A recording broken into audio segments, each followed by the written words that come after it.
We were told this would be a surgical strike, a preemptive action to neutralize a immediate nuclear threat. When the United States and Israel planned Operation Epic Fury, it was seemed straightforward to its planners. But as the Tomahawk missile hit the Iranian soil, the military logic was immediately hit by devastating reality. The planners basically forgot one very crucial thing: the modern economy, which is very delicate and works like an interconnected machine. And by attacking Iran, they didn't just attack a country, they attacked the whole circulatory system of global energy. Let's look at the military tag first. Before the war even began, the pre-positioning of forces had already cost the US Pentagon an estimate of $630 million. But as the shooting started, this cost exploded exponentially.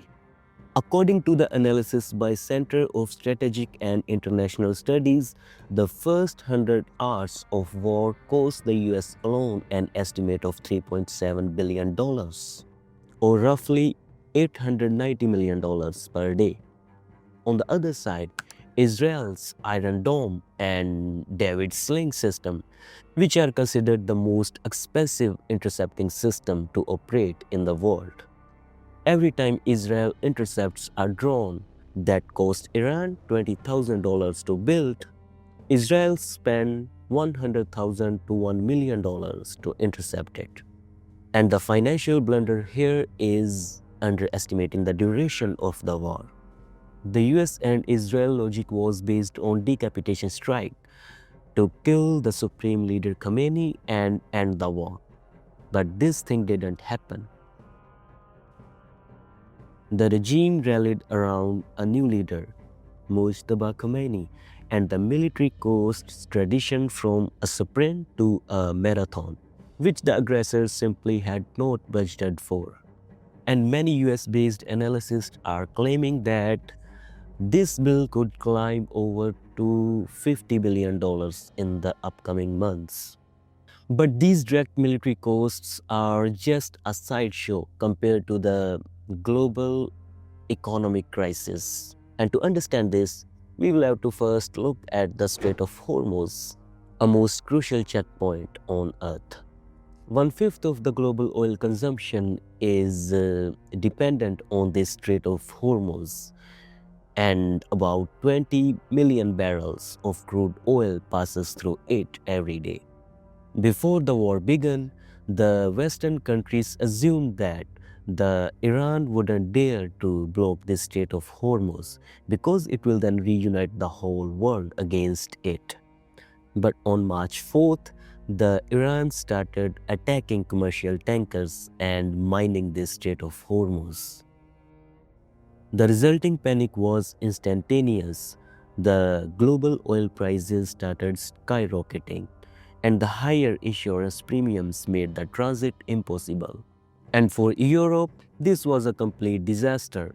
They were emerging from a harsh winter with historically less natural gas storage, just about 30% of its normal capacity. And when the Qatari LNG supply stopped, the gas prices in Europe nearly doubled. The logic behind this strike was to eliminate the Iran's threat, but instead they activated the threat, and whole of their allies in Europe went into energy crisis. And most of the people are missing one more tragic part of this story. By blocking Strait of Hormuz, the Iran didn't just stop the oil passage, it also blocked the food passage. Since most of the Gulf countries are drylands, the Gulf Cooperation Council is heavily dependent on imports of food from the outside world through the Strait of Hormuz. And they are importing about 80% of the local food consumption from outside. By mid of the March, the grocery supply emergency was declared in the region, and most of the retailers were forced to airlift the food shipments, which then translated into a surge of 40 to 120% in the food prices. The strategic blunder here committed by the aggressors by thinking that the war could be contained in the Iranian borders, but in fact, they degraded their own infrastructure in the Gulf countries, and they put the whole GCC into a food shortage crisis.